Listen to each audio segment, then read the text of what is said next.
Primeiro eu queria falar que eu acho engraçado falar que a gente em criar mais impostos em um país que tem uma das maiores cargas tributárias dos países emergentes do mundo, sem falar em como cortar outros, né? Enfim, mas a profissão do político é criar imposto para a gente mesmo. O senhor falou que teve uma série de problemas aí sobre o aspecto macroeconômico. Você falou que a gente ter as metas de inflação é um problema. O que a Dilma fez durante o governo dela foi exatamente abandonar a meta de inflação. Ela reduziu os juros para 7,5% e desde que há 2, 3 anos a gente não vê a inflação chegando ao centro da meta, mas já está sobressaindo ao topo da meta há muito tempo. E isso foi uma política macroeconômica dela, com Guido Mantega.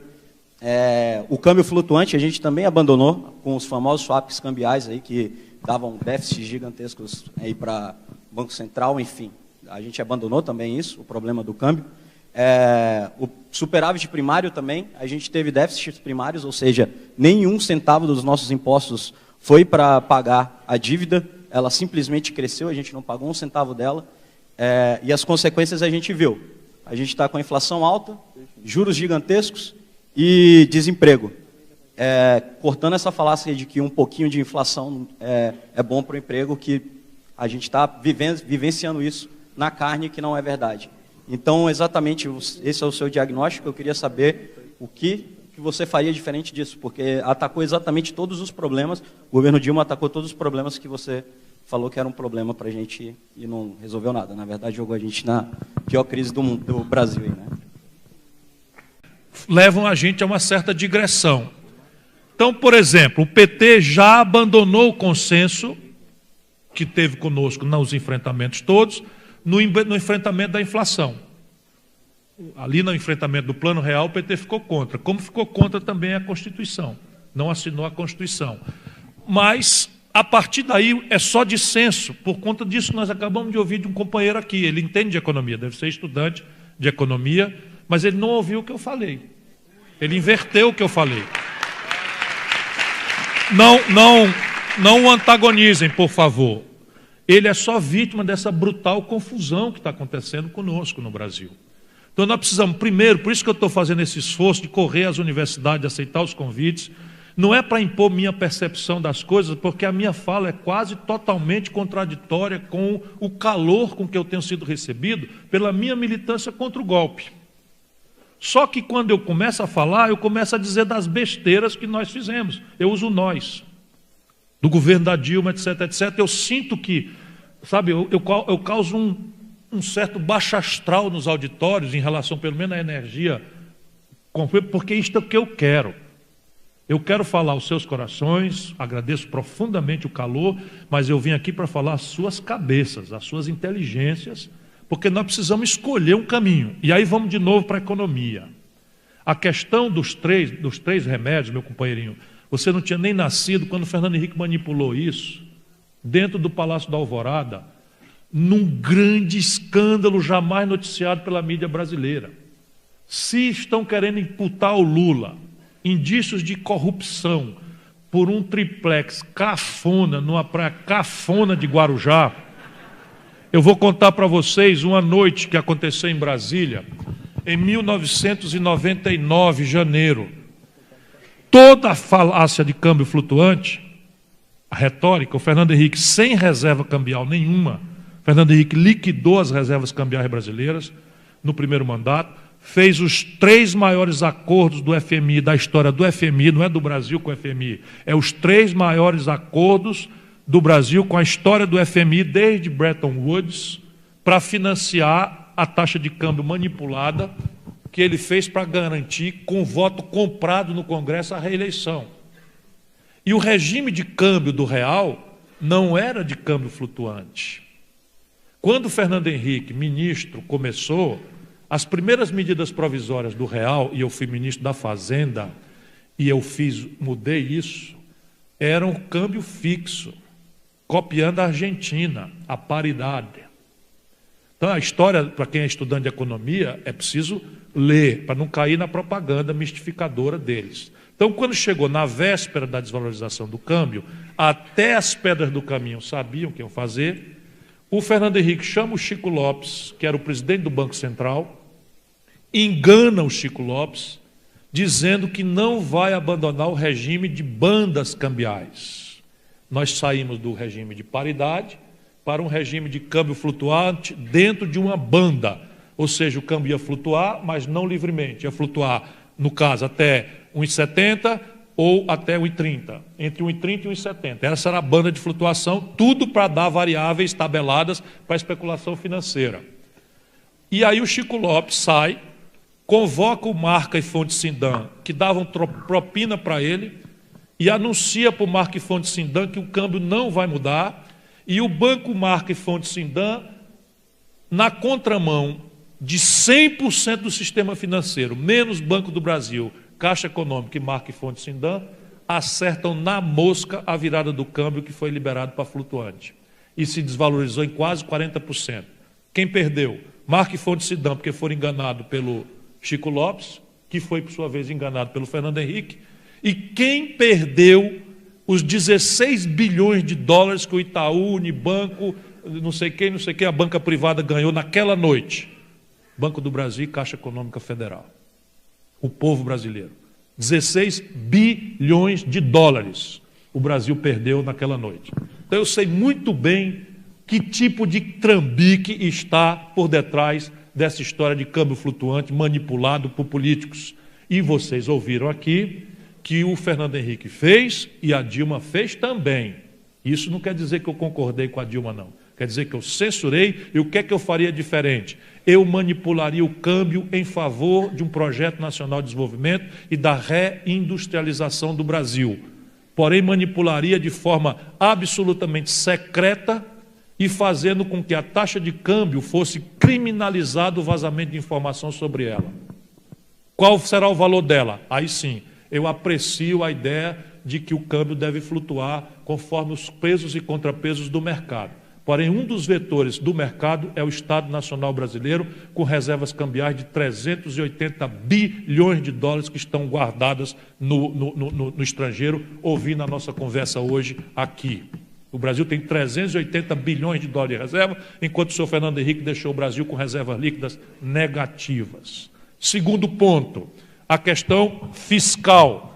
Não é verdade que o papel de político, isso é uma ironia que você podia ter se dispensado de fazer, meu jovem companheiro, em benefício de aprender um pouco com um velho professor, que está aqui muito mais nessa condição do que militante político, não é papel de político criar imposto. O papel de político é produzir um Estado que corresponda ao pacto que a sociedade espera dele.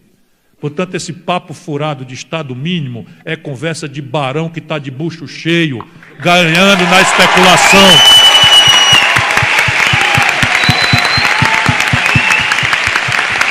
O país que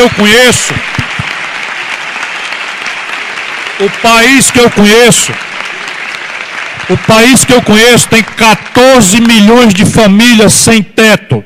Nós estamos todos aqui nesse auditório acobertados por uma climatização. Provavelmente esta noite morrerão pessoas nas ruas de São Paulo, de Florianópolis, de Curitiba, de Guarapuava, de Cascavel. Eu me sinto um assassino se eu não for uma pessoa que me lembre deles nessa noite de frio. Quem é responsável por isso não é Deus, é o Estado Nacional Brasileiro. 14 milhões de moradia é um tostão. É um tostão.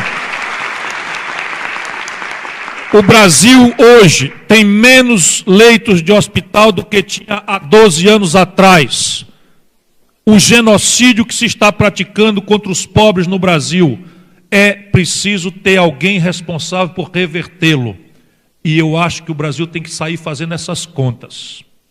Quanto custa um programa com prazo razoável de superação do déficit de moradia para os mais pobres, cuja característica é vencer em menos de 3 salários mínimos? Portanto, sem subsídio e sem o Estado sendo responsável, eles estão condenados a não ter acesso à moradia, que é um sintoma de cidadania moderna. Qual é a saúde pública mínima que nós temos que garantir, sob o ponto de vista de prevenção e de enfrentamento de epidemias? Eu não admito morar num país com as riquezas que eu conheço do Brasil, com 700 mil casos de malária na Amazônia por ano, 600 mil casos de dengue no Brasil por ano e a zika, a chikungunya, criando crianças com microcefalia. Eu espero que você pense que o seu filho pode nascer assim, porque o Estado brasileiro tem sido impotente para dizimar um mosquito que na Idade Média causou esses problemas na Europa e já não se ouve mais falar deles em países como os americanos, como o México, como em vários países de economia intermediária. Então, eu já fiz essas contas.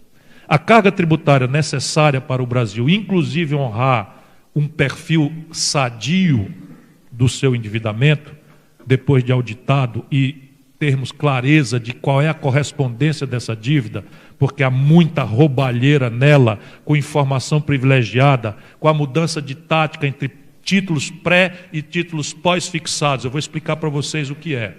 É assim, a próxima reunião do Copom, que é o Comitê de Política Monetária do Banco Central, vai definir que os juros brasileiros vão cair. Anotem o que eu estou dizendo para vocês. Então, eu não sou profeta, eu conheço eles todos. Sou o único ex-ministro da Fazenda que nunca aceitou ir trabalhar para banco. O único, né? Então, eles vão começar a derrubar a taxa de juros. Hoje, como a taxa de juros está muito em alta, todos os títulos do Banco Central, com Fernando Henrique, com Lula e com Dilma, igualzinho. Todos os títulos do Banco Central, com a taxa de juros em alta, são pós-fixados. Ou seja, eu emito o título na taxa de juros. Ele falou que a Dilma fez o juro descer a 7,5%. Naquela data que o juro estava a 7,5%, todos os títulos do Banco Central passaram a ser pós-fixados. Ou seja, todas as vezes que eu aumentei o juro, o camarada que tinha o título emitido há um ano atrás, ganhou na cláusula de taxa de juro flutuante o aumento do juro. Ele emprestou 100 a juros de 7,5%. Porém, assinado na letrinha pequenininha, que se o juro aumentar, o governo brasileiro paga para ele o aumento do juro. Agora, como o juro vai cair, o Banco Central inverte e passa a vender só título pré-fixado. Significa o seguinte, que o cara vai pegar hoje R$1.000 de título público com juro de 14,25%, e se o juro descer para 13% daqui a um ano, como vai descer ou menos, eles têm que fazer isso para esconjurar uma crise bancária que está na iminência de acontecer, porque ninguém mais está pagando ninguém, pela estupidez de derrubar a receita brasileira e derrubar a atividade econômica, eles vão ganhar com o juro fixado lá em cima. Compreenderam? Vou explicar de novo. Quando ele... Não, vocês estão entendendo? Se eu estou com o juro baixo e o juro tem uma tendência de aumentar, eu clausulo os títulos todos com pós. Então eu vendo a 7,5%, mas se subir eu pago a diferença. Se o juro vai baixar, e todo mundo sabe, menos o povo, nós outros que sabemos das tramóias todas lá, né? Se o juro vai baixar, o que eles fazem? Faz pré-fixado. Então o juro agora está pré-fixado, tabelado em 14,25, e o juro vai descer, o governo não ganha nada. O cara que comprou com o juro tabelado. Compreendeu? Eles ganham e ganham. E nós perdemos e perdemos. É preciso encerrar isso. E é preciso encerrar porque é impagável. Chega um limite e que a dívida fica insolvente. E o Brasil já teve vários episódios de encilhamento e hiperinflação por conta disso. E é preciso desarmar essa bomba. Não é com irresponsabilidade nem coisa nenhuma. Mas nada justifica a taxa de juros assim. Por quê? Porque a meta de inflação é um equívoco. Meu companheirinho, você está estudando. Vá ver se os Estados Unidos praticam. É simples. A gente às vezes, né, tem humildade. O Brasil tem muitas coisas maravilhosas, mas o que não for jabuticaba e só a gente tiver... Cabe a gente ter humildade para ver. Então, como é que o juro americano se forma? Como é que a política monetária é assim, com inflation target? Não é não. Como é que o juro do Japão se forma? Não é não. Como é que o juro da Europa se forma? Não é assim não. Como é que o juro da França se forma? Não é assim não. Como é o juro da China? Não é assim não. Como é o da Coreia? Não é assim não. Como é o da Austrália? Também não é assim. Como é o do Chile, nosso vizinho? Também não é. A Argentina, talvez o Macri agora vai imitar jabuticaba, né? Mas também não era. Por quê? Porque é óbvio que você não pode mandatar um Banco Central para tirar unilateralmente na inflação, que hoje é de custo. Eu estou conversando com o meu companheirinho ali, porque eu acho que ele tem futuro. Resolveu me encarar aqui e teve coragem, portanto tem valor, né? Falando bobagem, mas... Eu vou explicar a inflação que nós temos. Cadê ele? Vou explicar a inflação que nós temos. Quando o câmbio, que eu expliquei aqui, mexe no preço do pão, por causa do trigo, quando o câmbio mexe no preço do remédio, por causa do câmbio, por causa da química fina, quando o câmbio mexe na passagem de ônibus, por causa do câmbio, por causa do diesel, a taxa de juros sobre isso não tem nenhum efeito. Por que se usa taxa de juros para enfrentar a inflação? É assim, muito simples de entender. A gente pode comprar o que a gente tem de renda, mais o crédito que a gente dispõe na praça. Isso os economistas chamam de demanda e demanda agregada. Então, se eu tiver capacidade de produzir 100 coisas e a demanda mais a demanda agregada for capaz, neste momento, como eu falei das bananas, de comprar 110 coisas, acontece um aumento de preço para tirar os mais vulneráveis desse ato de produto. Tem 100 para vender e 110 querendo comprar, a tendência natural é que a demanda provoque uma alta no preço para se adequar e tirar o mais pobre do jogo. Isto significaria, então, que o Brasil tem que atirar com taxa de juros porque atira-se na demanda agregada. Porque, teoricamente, se eu encarecer o crédito, eu desestimulo a população de usar o crédito para comprar. Isto é nos manuais de coisa, que não conhece a realidade brasileira. Porque o nosso povo, de tanta inflação e de tanta descontinuidade, o nosso povo não faz conta de juro. A conta que ele faz com o crediário, no, como é que chama? Ricardo Eletro, nas Casas Bahia, não sei o que e tal, é se a prestação cabe na renda. Ele não faz conta de que ele pega em 48 meses de prestação, ele paga 3 geladeiras e leva para casa uma. Porque ele não terá geladeira à vista, porque ele não tem renda para isso. E ele tem todo o direito de querer a geladeira. Então, o Casa Bahia, na verdade, não é uma Casa Bahia, é um banco que compreende a psicologia do consumidor popular brasileiro e cria um processo financeiro de picar as prestações de maneira que ela caiba na renda da pessoa. Não adianta você encarecer juro, o cara não presta atenção. Vamos compreender a nossa realidade, vamos gerar um pensamento econômico brasileiro. Isso não quer dizer que nós não vamos estudar o Lord Keynes, que nós não vamos estudar a escola de Chicago, como é que é essa agora que vocês estão na moda de estudar essa baboseira da escola austríaca e não sei o que e tal. Traz um para discutir comigo. E isso é uma intoxicação ideológica. Quem caiu nessa bobagem foi a Globo. Só para vocês verem que não é um problema de manipulação. A Globo tomou dólar emprestado a 1 por 1 no governo Fernando Henrique para investir num negócio não tradable, ou seja, não comercializável em dólar, que é sinal de TV a cabo, a NET. Aí tomou dólar emprestado a 1 por 1, botou no plano business plan, feito por uma consultoria americana, que chegou aqui ao seguinte: renda per capita, $15 mil. Então, nos países que têm renda per capita de $15 mil por ano, você tem um ponto, uma assinatura a cada 12 mil habitantes. Faz a conta, a Globo, opa, é grana muito. O cara não sabe que no Brasil, renda per capita é outra mentira. Porque aqui a desigualdade de renda é tão desconhecida dos manuais de economia, que é como você botar a cabeça no forno, pé na geladeira e apurar a temperatura na barriga. Esse dado não vale nada. Esse dado não vale nada. Resultado, deu 1/10 dos pontos, os caras do tal Business Plan, da consultoria a norte-americana, não sabem o que é gato, né? E a gente tem que saber qual é a margem de gato, que é muito relevante, né, no Rio de Janeiro. E aí o que aconteceu? Veio a desvalorização do câmbio, a Globo quebrou. Por essas baboseiras ideológicas, essas intoxicações que insultam a nossa própria inteligência. Como é que eu tomo dinheiro emprestado numa moeda para vender meu serviço noutra moeda? Sujeita, como obviamente, a oscilações que vão descalibrar o meu negócio. E os caras fizeram, portanto, o problema da Globo não é de manipulação, é problema de burrice e intoxicação ideológica. E alinhamento internacional. E ela vai fazendo escola. E a gente tem que se livrar disso, não é para concordar. O liberalismo, eu conheci os liberais brasileiros, eu tenho amigos, tinha amigos maravilhosos. O professor Roberto Campos, não, é porque ele morreu.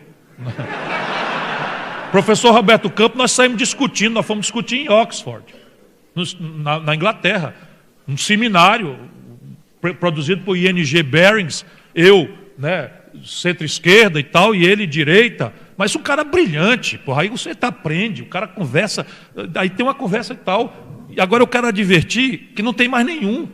Se o cara botar um porra de um Rodrigo Constantino, um pulha, para discutir, não dá. Sabe por quê? Mas não é nada. Não é nada, é porque ele não pensa, cara. Ele não pensa, ele é tal escola de... Como é? Na escola de austríaca. Aí repete o nome de uns caras que eu não sei nem quem é, não sei o que e tal, e não consegue elaborar sobre nossa realidade. 3 informações e eu encerro. A economia não é global, meu companheiro. A única coisa globalizada é a informação de um padrão ideal, idealizado, referido à nossa felicidade estúpida. E a única coisa globalizada é essa informação desse padrão de consumo, que acena para nós que ser feliz é acessar o bom, bonito e barato que a gente conhece pela televisão, pela internet, só que tem coisas práticas muito concretas, o modo de empreta e fazendo com que a taxa de câmbio fosse criminalizado o vazamento de informação sobre ela.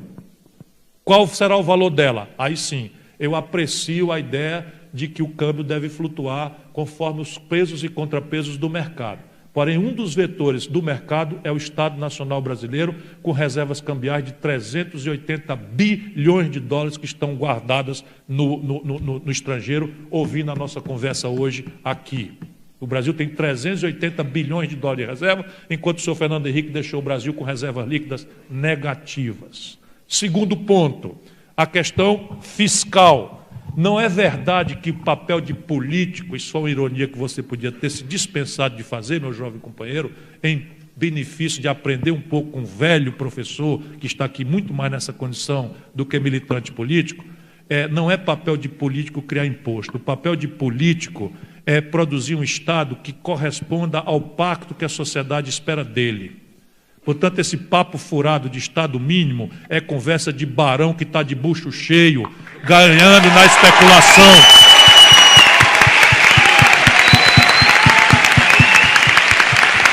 O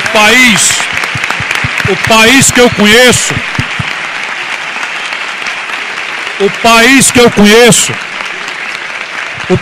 eu conheço tem 14 milhões de famílias sem teto. Nós estamos todos aqui nesse auditório acobertados por uma climatização. Provavelmente esta noite morrerão pessoas nas ruas de São Paulo, de Florianópolis, de Curitiba, de Guarapuava, de Cascavel. Eu me sinto um assassino se eu não for uma pessoa que me lembre deles nessa noite de frio. Quem é responsável por isso não é Deus, é o Estado Nacional Brasileiro. 14 milhões de moradia é um tostão. É um tostão. O Brasil hoje tem menos leitos de hospital do que tinha há 12 anos atrás. O genocídio que se está praticando contra os pobres no Brasil, é preciso ter alguém responsável por revertê-lo. E eu acho que o Brasil tem que sair fazendo essas contas. Quanto custa um programa com prazo razoável de superação do déficit de moradia para os mais pobres, cuja característica é vencer em menos de 3 salários mínimos. Portanto, sem subsídio e sem o Estado sendo responsável, eles estão condenados a não ter acesso à moradia, que é um sintoma de cidadania moderna. Qual é a saúde pública mínima que nós temos que garantir, sob o ponto de vista de prevenção e de enfrentamento de epidemias? Eu não admito morar num país com as riquezas que eu conheço do Brasil, com 700 mil casos de malária na Amazônia por ano, 600 mil casos de dengue no Brasil por ano, e a zika, a chikungunya, criando crianças com microcefalia. Eu espero que você pense que o seu filho pode nascer assim, porque o Estado brasileiro tem sido impotente para dizimar um mosquito que na Idade Média causou esses problemas na Europa e já não se ouve mais falar deles em países como os americanos, como o México. Num grande escândalo jamais noticiado pela mídia brasileira. Se estão querendo imputar ao Lula indícios de corrupção por um triplex cafona, numa praia cafona de Guarujá, eu vou contar para vocês uma noite que aconteceu em Brasília, em 1999, janeiro. Toda a falácia de câmbio flutuante, a retórica, o Fernando Henrique, sem reserva cambial nenhuma, Fernando Henrique liquidou as reservas cambiais brasileiras no primeiro mandato, fez os 3 maiores acordos do FMI, da história do FMI, não é do Brasil com o FMI, é os 3 maiores acordos do Brasil com a história do FMI desde Bretton Woods para financiar a taxa de câmbio manipulada que ele fez para garantir, com voto comprado no Congresso, a reeleição. E o regime de câmbio do real não era de câmbio flutuante. Quando o Fernando Henrique, ministro, começou, as primeiras medidas provisórias do real, e eu fui ministro da Fazenda, e mudei isso, eram câmbio fixo, copiando a Argentina, a paridade. Então, a história, para quem é estudante de economia, é preciso ler, para não cair na propaganda mistificadora deles. Então, quando chegou na véspera da desvalorização do câmbio, até as pedras do caminho sabiam o que iam fazer, o Fernando Henrique chama o Chico Lopes, que era o presidente do Banco Central, engana o Chico Lopes, dizendo que não vai abandonar o regime de bandas cambiais. Nós saímos do regime de paridade para um regime de câmbio flutuante dentro de uma banda. Ou seja, o câmbio ia flutuar, mas não livremente. Ia flutuar, no caso, até 1,70 ou até 1,30. Entre 1,30 e 1,70. Essa era a banda de flutuação, tudo para dar variáveis tabeladas para a especulação financeira. E aí o Chico Lopes sai, convoca o Marca e Fonte Sindan, que davam propina para ele, e anuncia para o Marca e Fonte Sindan que o câmbio não vai mudar, e o Banco Marca e Fonte Sindan, na contramão de 100% do sistema financeiro, menos Banco do Brasil, Caixa Econômica e Marca e Fonte Sindan, acertam na mosca a virada do câmbio que foi liberado para flutuante. E se desvalorizou em quase 40%. Quem perdeu? Marca e Fonte Sindan, porque foram enganados pelo Chico Lopes, que foi, por sua vez, enganado pelo Fernando Henrique. E quem perdeu os 16 bilhões de dólares que o Itaú, Unibanco, não sei quem, a banca privada ganhou naquela noite? Banco do Brasil e Caixa Econômica Federal. O povo brasileiro. 16 bilhões de dólares o Brasil perdeu naquela noite. Então eu sei muito bem que tipo de trambique está por detrás dessa história de câmbio flutuante manipulado por políticos. E vocês ouviram aqui que o Fernando Henrique fez e a Dilma fez também. Isso não quer dizer que eu concordei com a Dilma, não. Quer dizer que eu censurei, e o que é que eu faria diferente? Eu manipularia o câmbio em favor de um projeto nacional de desenvolvimento e da reindustrialização do Brasil. Porém, manipularia de forma absolutamente secreta, como em vários países de economia intermediária. Então, eu já fiz essas contas. A carga tributária necessária para o Brasil, inclusive honrar um perfil sadio do seu endividamento, depois de auditado e termos clareza de qual é a correspondência dessa dívida, porque há muita roubalheira nela, com informação privilegiada, com a mudança de tática entre títulos pré e títulos pós-fixados. Eu vou explicar para vocês o que é. É assim, a próxima reunião do Copom, que é o Comitê de Política Monetária do Banco Central, vai definir que os juros brasileiros vão cair. Anotem o que eu estou dizendo para vocês. Então, eu não sou profeta, eu conheço eles todos. Sou o único ex-ministro da Fazenda que nunca aceitou ir trabalhar para banco. O único, né? Então, eles vão começar a derrubar a taxa de juros. Hoje, como a taxa de juros está muito em alta, todos os títulos do Banco Central, com Fernando Henrique, com Lula e com Dilma, igualzinho, todos os títulos do Banco Central, com a taxa de juros em alta, são pós-fixados. Ou seja, eu emito o título numa taxa de juros, ele falou que a Dilma fez o juro descer a 7,5%, naquela data que o juro estava a 7,5%, todos os títulos do Banco Central passaram a ser pós-fixados, ou seja, todas as vezes que eu aumentei o juro, o camarada que tinha o título emitido há um ano atrás, ganhou na cláusula de taxa de juro flutuante o aumento do juro. Ele emprestou 100 a juro de 7,5%.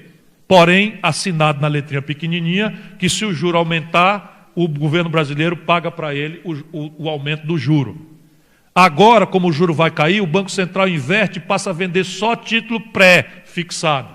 Significa o seguinte, que o cara vai pegar hoje R$1.000 de título público com juro de 14,25%, e se o juro descer para 13% daqui a um ano, como vai descer ou menos, eles têm que fazer isso para esconjurar uma crise bancária que está na iminência de acontecer, porque ninguém mais está pagando ninguém, pela estupidez de derrubar a receita brasileira e derrubar a atividade econômica.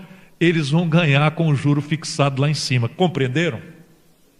Vou explicar de novo. Quando ele... Não, vocês estão entendendo? Se eu estou com o juro baixo e o juro tem uma tendência de aumentar, eu clausulo os títulos todos com pós. Então eu vendo a 7,5, mas se subir eu pago a diferença.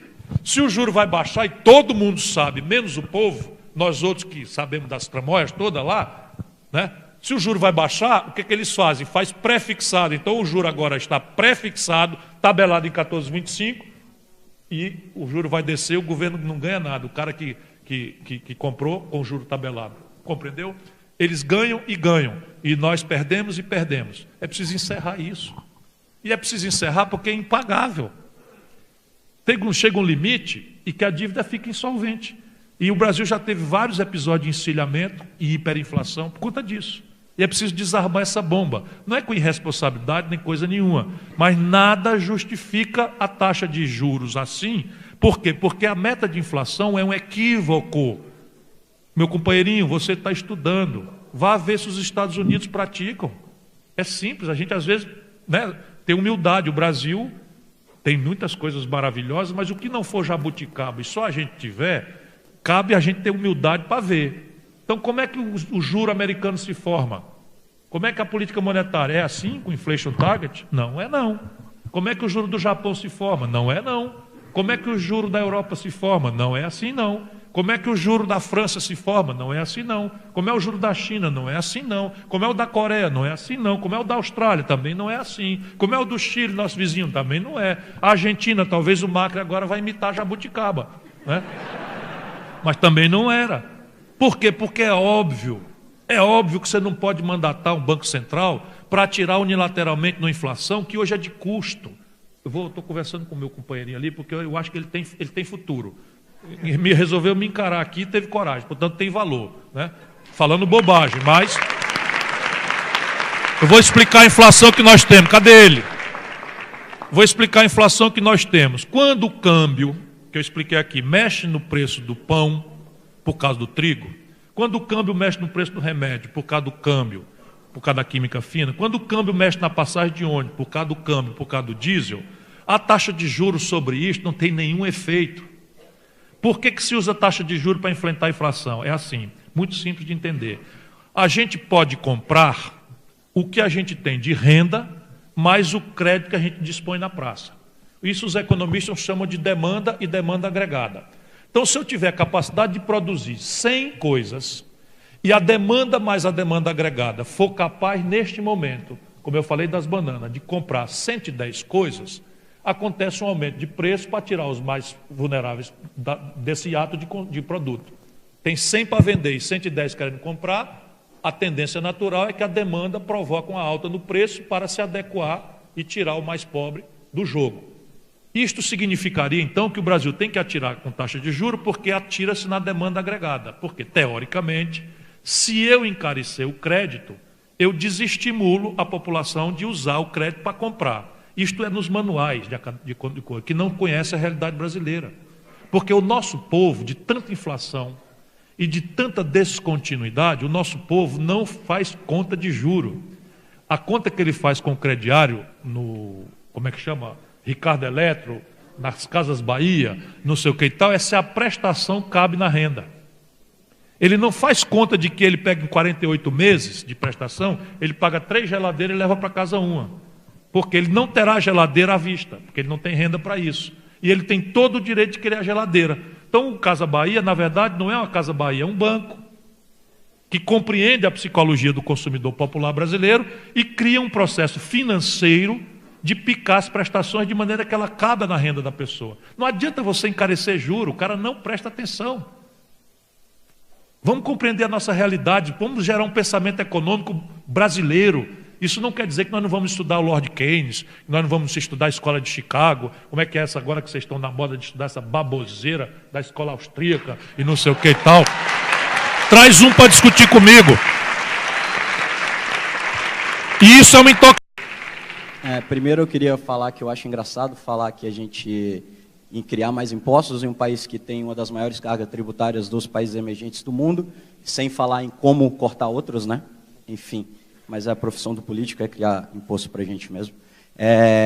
O senhor falou que teve uma série de problemas aí sobre o aspecto macroeconômico. Você falou que a gente ter as metas de inflação é um problema.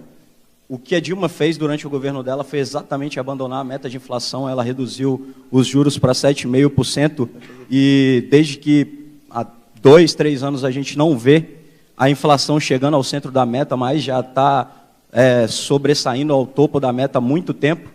E isso foi uma política macroeconômica dela, com Guido Mantega.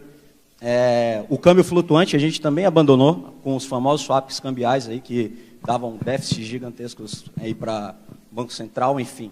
A gente abandonou também isso, o problema do câmbio. O superávit primário também, a gente teve déficits primários, ou seja, nenhum centavo dos nossos impostos foi para pagar a dívida, ela simplesmente cresceu, a gente não pagou um centavo dela, e as consequências a gente viu. A gente está com a inflação alta, juros gigantescos e desemprego. Cortando essa falácia de que um pouquinho de inflação é bom para o emprego, que a gente está vivenciando isso na carne, que não é verdade. Então, exatamente, esse é o seu diagnóstico. Eu queria saber o que você faria diferente disso, porque atacou exatamente todos os problemas, o governo Dilma atacou todos os problemas que você falou que era um problema para a gente e não resolveu nada. Na verdade, jogou a gente na pior crise do mundo, do Brasil. Aí, né? Levam a gente a uma certa digressão. Então, por exemplo, o PT já abandonou o consenso que teve conosco nos enfrentamentos todos, no enfrentamento da inflação. Ali no enfrentamento do Plano Real, o PT ficou contra, como ficou contra também a Constituição, não assinou a Constituição. Mas, a partir daí, é só dissenso, por conta disso nós acabamos de ouvir de um companheiro aqui, ele entende de economia, deve ser estudante de economia, mas ele não ouviu o que eu falei, ele inverteu o que eu falei. Não o antagonizem, por favor. Ele é só vítima dessa brutal confusão que está acontecendo conosco no Brasil. Então nós precisamos, primeiro, por isso que eu estou fazendo esse esforço de correr às universidades, de aceitar os convites, não é para impor minha percepção das coisas, porque a minha fala é quase totalmente contraditória com o calor com que eu tenho sido recebido pela minha militância contra o golpe. Só que quando eu começo a falar, eu começo a dizer das besteiras que nós fizemos. Eu uso nós, do governo da Dilma, etc, etc. Eu sinto que, sabe, eu causo um certo baixo astral nos auditórios em relação, pelo menos, à energia, porque isto é o que eu quero.